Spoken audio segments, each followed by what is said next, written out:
Kekasih Tuhan, selamat berjumpa kembali di dalam renungan pagi hari ini. Mari kita tundukkan kepala untuk berdoa. Bapa di dalam surga, kami mengucap syukur oleh karena kesempatan yang Tuhan berikan kepada kami pada pagi hari ini. Kami mau merenungkan kebenaran firman-Mu. Kiranya Roh Kudus akan pimpin kehidupan kami, sehingga firman-Mu pada pagi hari ini bisa menjadi berkat bagi kita semua. Dalam nama Tuhan Yesus Kristus kami berdoa dan mengucap syukur. Amin. Kekasih Tuhan, mari kita membuka firman Tuhan dari 2 Korintus pasal yang ke-11 ayat yang ke-24 sampai ayat yang ke-25. Firman Tuhan berbunyi sebagai berikut. 5 kali aku disesak orang Yahudi, setiap kali 40 kurang 1 pukulan.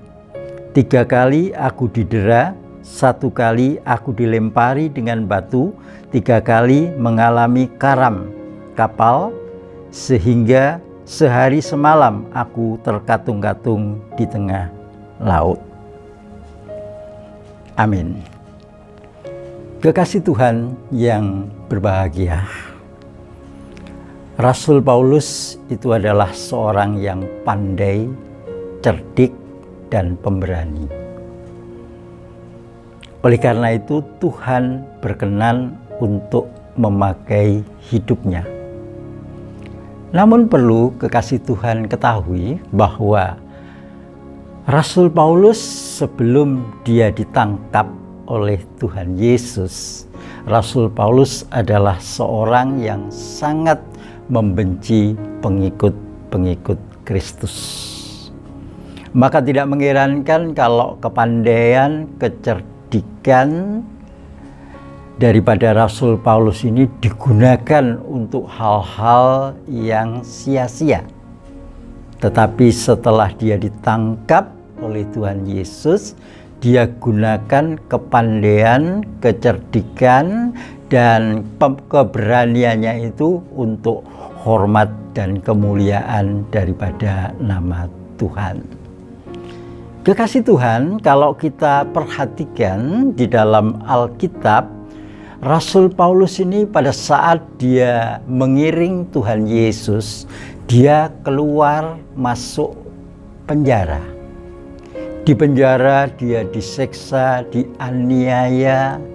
Namun hal itu tidak membuat Rasul Paulus ini mengingkari Tuhan. Di mana dia pada saat dia mengabarkan Injil kebenaran Tuhan, di dalam ayat yang kita baca tadi, Rasul Paulus juga mengalami penderitaan yang amat sangat, bahkan pernah mengalami kelaparan, mengalami kebanjiran, dan juga mengalami siksaan-siksaan dari orang-orang yang membenci kepadanya. Tetapi kekasih Tuhan, Rasul Paulus ini tidak pernah berhenti, tidak pernah menyesal, tidak pernah kecewa pada saat dia mengalami hal yang seperti itu. Mereka tetap setia melayani Tuhan Yesus Kristus. Ini menunjukkan bahwa Rasul Paulus ini hidupnya benar-benar berkualitas.